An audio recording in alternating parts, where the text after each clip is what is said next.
You were told monsters don't ask for mercy, that they roar, that they conquer, that they burn worlds and laugh while doing it. You were told humanity was weak, fragile creatures clinging to a small blue planet, fighting among yourselves, barely holding together. The kind of species that should have been erased quietly, efficiently, without ceremony. And for a long time, the galaxy believed that story. So before we begin, before the screaming comes, the broken fleets, the pleas that echoed across dead stars, do one thing. Stay with this story. Listen carefully. Because what happened next is the reason no one laughs at Earth anymore.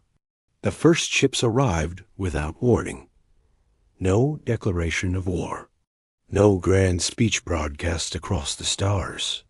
Just shadows blotting out the sun above Earth's outer colonies, vast, angular vessels that bent light and swallowed signals.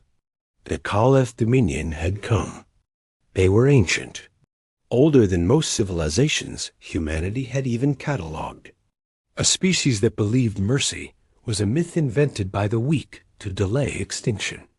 They had crushed empires, sterilized planets, turned once proud species into museum relics and cautionary tales. And now they had found Earth.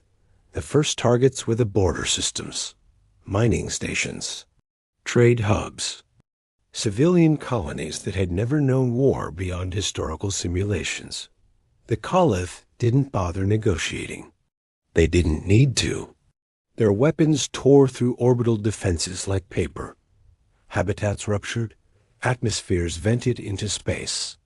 Millions died in the opening hours, not as strategy, but as indifference.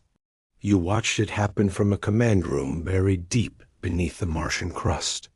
Screens showed burning worlds. Officers shouted numbers you couldn't process fast enough. Casualty counts climbed so high they lost meaning. And still, more red icons appeared. They're bypassing military targets, someone whispered. You already knew why. The Caliph doctrine was simple. Break the spirit first. Let the soldiers watch their people die. Let hope collapse under its own weight. Earth responded the only way it could. Every channel lit up. Emergency broadcasts. Calls for aid to alien neighbors who had once smiled politely at humanity, but never fully trusted it. Pleas sent to alliances that had promised mutual defense on paper. Most didn't answer. Some did, briefly. We cannot provoke the Dominion. Our fleets are not prepared. We regret this. Regret didn't stop the Caliph. Their second wave pushed deeper. Luna fell in 3 hours. Not occupied, demolished. The message was clear. There would be nothing left to reclaim. And then came the ultimatum. A single Caliph emissary ship translated into Earth orbit. It did not target defenses. It did not fire. Instead, it broadcast. Its image filled every screen on Earth. A towering insectoid figure wrapped in living armor. Eyes like burning coals set deep in a face that had never known fear. Species designation.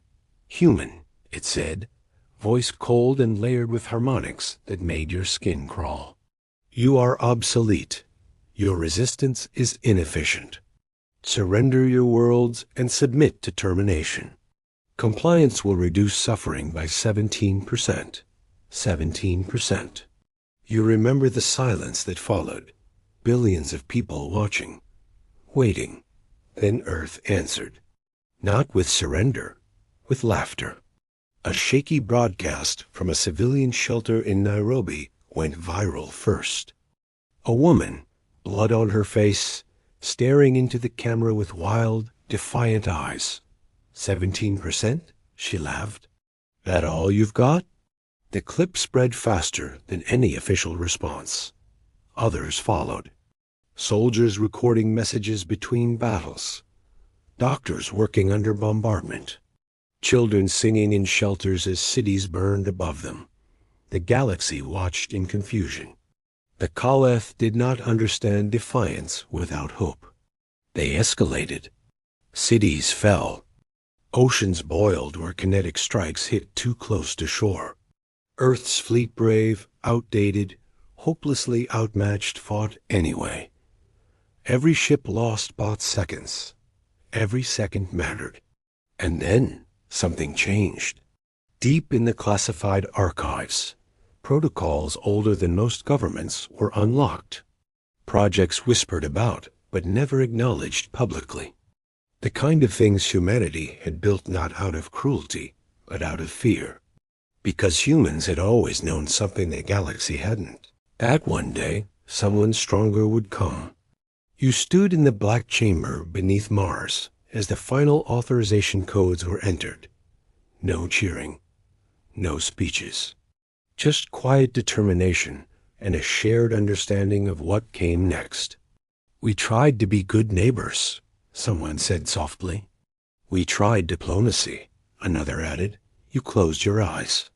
"Now," you said, "we survive."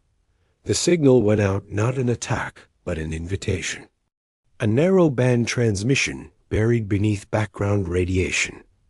A frequency most species considered taboo. Across the galaxy, things that hid in the dark stirred. Ancient A is bound by old wars. Genetic weapons sealed away by civilizations that feared what they had created. Mercenary species exiled for being too brutal, even by galactic standards. And worse things without names, without flags, without morals anyone else recognized. Humanity didn't ask them to fight for Earth. Humanity paid the price they demanded. The first to arrive weren't beautiful. They tore out of hyperspace like wounds in reality. Jagged vessels made of bone and metal. Fleets that flew in chaotic swarms, ignoring conventional formations. Creatures that broadcast no identification codes and answered no hails. The Caliph commanders laughed at first. Then their outposts went dark. Entire Dominion fleets vanished mid-battle. Boarding actions turned into massacres not of humans, but of Kal-Eth warriors who had never known fear until something smiled at them through vacuum-hardened glass. Reports flooded in. Enemy soldiers dragged screaming into shadows. Flagships breached from the inside. Signals filled with sounds no translator could fully process only tag as panic. The galaxy went silent. Earth's allies, those who had refused to help, watched in horror as the tide turned. Not because humanity suddenly became stronger, but because humanity had unleashed what it had kept chained. A Caliph strike group finally broke through the chaos and reached Earth's orbit again. Their numbers were smaller now. Their confidence gone. Another broadcast followed. The same emissary appeared, but its armor was cracked. Its voice no longer steady. "Human species," it said, "cease deployment of these entities. This conflict has exceeded acceptable parameters." You leaned forward as the room held its breath. "Exceeded?" You asked calmly, your voice transmitted across every channel. "You burned our worlds. You killed our children. You told us mercy was a myth." The emissary's mandibles twitched. "For the first time," it said slowly, "the Dominion requests negotiation." The word echoed like a shockwave. Negotiation. You smiled, but there was no joy in it. "Funny thing," you replied. "We asked for mercy too, a long time ago." You didn't answer. The emissary hesitated. Then quietly, unbelievably, it said the words no one thought they would ever hear. "Then we beg." The room was silent. And somewhere out there, the monsters of Earth were still listening. If you're still here, good. Because this was only the beginning. The galaxy had just learned a terrible truth. Humanity doesn't create monsters by accident. They create them for moments exactly like this. You don't answer their plea right away. You let it hang there, We beg floating in the vacuum between worlds, heard by billions. Not just humans, not just the Kalith, but every watching civilization that had ever believed power was the same thing as control. Because begging means something different when monsters are listening. Behind you, the command chamber hums with restrained chaos. Tactical feeds scroll endlessly. Kaleth fleets in full retreat, their once pristine formations shattered into panicked clusters. Human aligned. Assets, no, not all eyes. Never all eyes moving through enemy space with terrifying efficiency. The galaxy is learning, frame by frame, that Earth didn't unleash an army. It opened a door. You finally speak. No, you say calmly. You don't get negotiations yet. A Kaleth emissary stiffens. Its kind have never understood yet as a threat. Our forces are withdrawing, it says. Hostilities can cease. The damage. You don't get to talk about damage. You interrupt. Your voice isn't raised. It doesn't need to be. You turn civilian evacuation lanes into kill zones. You erased Luna. You used children as leverage. A flicker passes through its compound eyes. Kaleth psychology reports had once described them as incapable of guilt.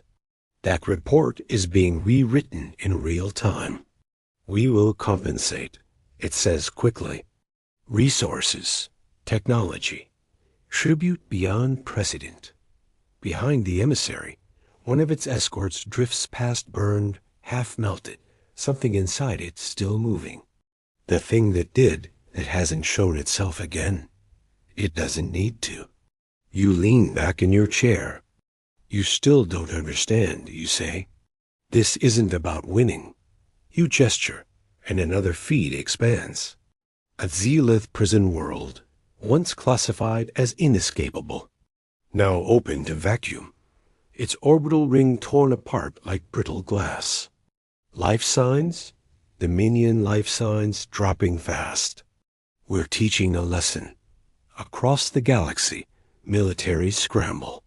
Emergency councils convene. Species that once debated whether humanity was worth saving now debate whether it's worth surviving. Because Earth's response doesn't look like conquest. It looks like judgment. The monsters you're monsters don't occupy territory. They don't raise flags.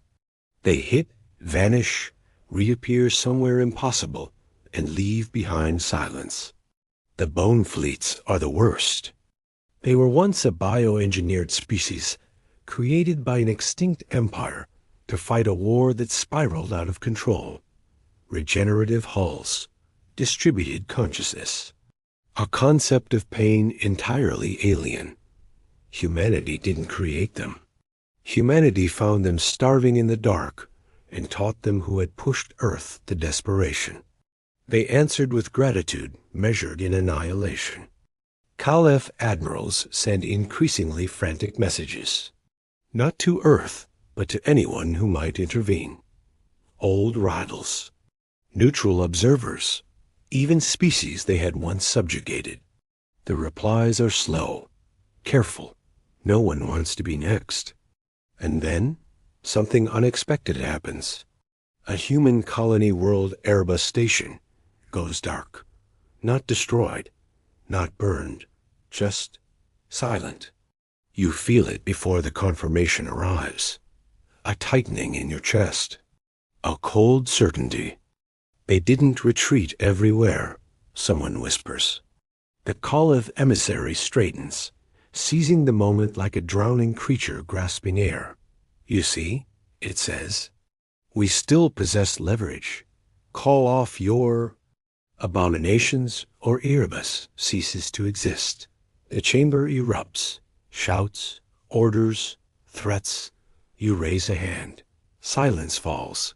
Open channel, you say. The emissary's eyes gleam. It thinks it has found the line. You don't speak to it. You speak to Erebus. This is Earth Command, you say softly. If anyone can hear me, respond. Static. second stretch, and faintly laughter. A human voice, strained but unmistakably alive. They're still here, the voice says. They didn't wipe us out. They're trying to negotiate with us. Your jaw tightens. What do they want? You ask. A pause. Then, they want us to tell you to stop. The Caliph emissary's confidence grows. You nod slowly. Do you want us to stop? You ask the voice. Another pause, longer this time. Background noise muffled explosions, shouting. And the answer comes, clear and steady. No. Something breaks in the emissary's posture. We're scared, the colonist continues. We're hurt. We've lost people. But if this is the price to make sure no one ever does this again, you close your eyes. Don't you dare stop. The channel cuts. You open your eyes and look directly at the Caliph emissary. You picked the wrong species to use as hostages, you say quietly. It recoils. Within minutes, Erebus Station's orbit lights up, not with human ships, with something vast, something ancient, something humanity had promised only one thing in exchange for its help, a chance to hunt. The Caliph force around Erebus doesn't even get to scream. The galaxy watches the playback in stunned silence. Tactical analysts replay it again and again, unable to understand how an entire battle group simply ceased. After that, the begging stops. The Caliph don't request negotiations again. They plead. Official transmissions from the Dominion fracture into desperate, uncoordinated cries. We will withdraw from all contested space. We will dismantle our war doctrine. We will submit to sanctions, oversight, anything. You finally give the order. Stand down, you say, not to the monsters, but to your people. Phase 2. Phase 2 isn't mercy. It's containment. Human fleets, what remains of them, move in behind the monster's wake. Relief operations begin. Evacuation corridors reopen. Aid is delivered not just to humans, but to every species the Caliph had once crushed. That's the part no one expected. Earth doesn't claim territory. It rebuilds it. And that terrifies the galaxy more than any weapon. Because power that destroys is predictable. Power that chooses not to is not. The monsters don't leave immediately. Some of them never will. They linger at the edges of known space, watchful, waiting, not for orders, for threats. At last, the Caliph High Dominion broadcasts a final message, not to Earth alone, but to everyone. We acknowledge defeat, it says. We acknowledge error. We acknowledge fear. The word echoes. Fear. For the first time in our history, the message continues, we understand mercy. And we beg that you show it. You listen. Carefully. Then you answer. We will, you say. But not because you asked. The galaxy leans in. We'll show mercy, you continue, because we want you to live long enough to remember what happens when you mistake restraint for weakness. The transmission ends. Around you, people exhale for the first time in weeks. Some cry, some laugh. Some just sit there, staring at screens that no longer show burning worlds. The war is over. But the consequences are just beginning. Because out there, beyond the charts, beyond the treaties, everyone is asking the same question now. If this is what humanity does when cornered, what happens if Earth is ever truly angry? And you know the answer. So does the galaxy. The war ends on paper. That is how historians will phrase it later formal cessation of hostilities between the Caliph Dominion and the United Terran Accord. Clean words. Comfortable words. The kind that let people sleep at night. Out here, in the quiet after annihilation, it doesn't feel ended at all. You stand alone in the observation gallery above Earth Command. Below you, diplomats rehearse statements. Admirals argue over borders that no longer matter. Analysts rewrite doctrines that were obsolete the moment humanity opened the door. Outside the reinforced glass, Earth turns slowly. Scarred, bruised, alive. The galaxy is watching it differently now. Not as a weak world that survived by luck, but as a restrained one that finally stopped holding back. The Kaleth delegation arrives 3 days later. They do not come in warships. They come in a single, unarmed vessel, broadcasting compliance codes before they even exit hyperspace. Their representatives walk carefully through human corridors, eyes tracking every shadow, every human face. They expected hatred. They expected vengeance. They are unprepared for something worse. Indifference. No one shouts at them. No one spits.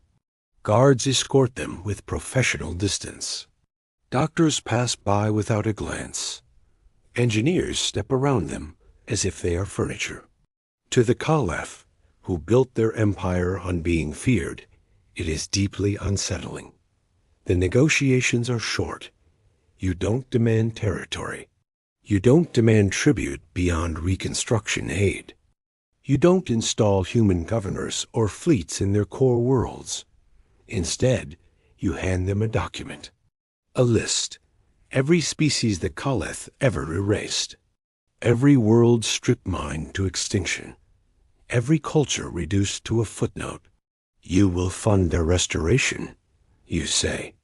If restoration is impossible, you will preserve their memory, archives, memorial worlds. Education mandates. The Kaleth lead delegate hesitates. This will weaken us, it says. You nod. Good. And if we refuse? You meet its gaze. Calm, steady. Then the monsters come back, you say. And next time, we won't call them off. That ends the discussion. Across the galaxy, reactions ripple outward. Some worlds celebrate. Others panic. Military budgets skyrocket overnight. Ancient defense pacts are dusted off and rewritten with one question in mind. What if Earth turns on us next? And that is where humanity does something no one expects. You disarm, not completely, never completely, but visibly. Several classified projects are decommissioned officially. Fleets are reduced. Human diplomats speak softly, emphasizing cooperation, shared rebuilding efforts, cultural exchange. The message is clear. We don't want to rule you, but we can end you. And monsters fade into myth again. Some return to the dark willingly, payment fulfilled. Some linger, bound by contracts written in blood and math and desperation. Humanity doesn't pretend to control them anymore. It doesn't need to. Because the galaxy remembers. Years pass. Children are born who will never hear orbital bombardment. Colonies are rebuilt stronger than before. Erebus Station becomes a symbol, its reconstructed ring, engraved with a simple message in dozens of languages. We did not break. The Kaleth change slowly, painfully. Their military academies teach a new doctrine now. Not conquest first. Not dominance, restraint. Their young ask questions their elders never dared to consider. Why didn't the humans wipe us out? Why did they stop? There is no comfortable answer. You retire quietly. No grand ceremony, no statues. You refuse every offer. When asked why, you give the only honest response. Because I don't want to be remembered as the person who unleashed monsters, you say. You return to Earth, to oceans that survived, to cities rebuilt taller than before, to people who smile at strangers again, not because they feel safe, but because they chose to keep being human. One evening, as the sun sets red over the horizon, a secure channel opens. An old frequency, a familiar one. You did well, a voice says, not human, not anything easily described. One of the monsters. One of the first. We're still here, it adds. Watching. You nod, even though it can't see you. I know, you reply. Just don't come back unless we ask. A pause. A sound that might almost be amusement. Let us hope, the voice says, that you never have to.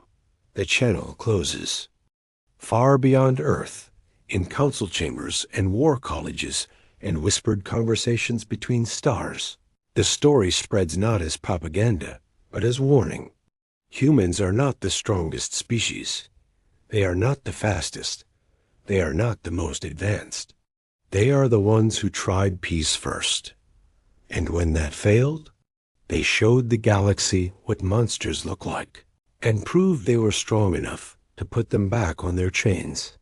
That is why, even now, when explorers map new systems and soldiers plan impossible wars, there is a phrase spoken softly, almost reverently. Do not corner Earth. Because if humanity ever begs again, it will not be for mercy. And next time, they may not stop.